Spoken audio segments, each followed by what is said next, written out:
Hello, welcome to my GB blog. So, गिबियावनो आंनि चेनेलनिफ्राय नोंथांमोनखौ गासिखौबो बरायनानै लाग्रोनाय जाबाय। स' आं दिनै नोंथांमोननि सिगाङाव मोनसे गोदान भिडिअ लानानै फैदों।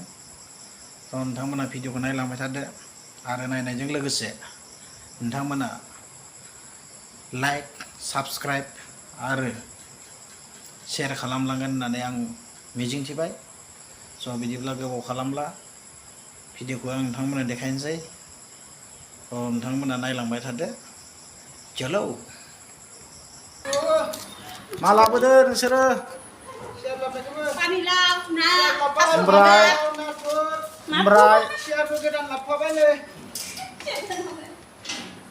ओमफ्राय अके मोजां ना सियारा?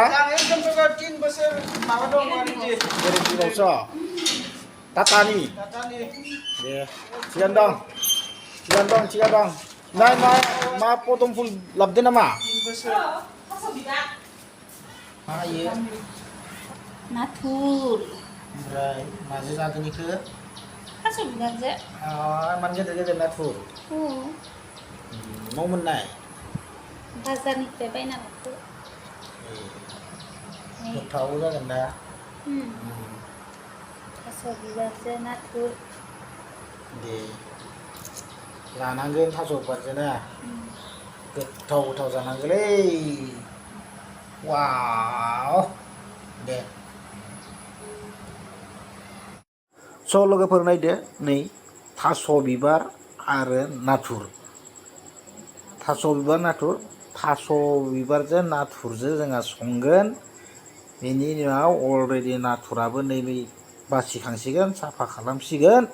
दान्दिसे उनाव थास' बिबारखौ बासिनानै आरामै संनानै जानोसै आरोखि मा। बे बोसोरनि थाखाय फार्स्ट टाइम थास' बिबार जानोसै लोगोफोर। नोंथांमोनहा हयथ' सोरबाफोरा जाबायबो जानो हागौ, नाथाय आंहा दिनै फार्स्ट टाइम। जों आरो एखेबारे टेस्टि बानायनानै जानोसै लोगोफोर। नायलांबाय थादो। बाय बाय।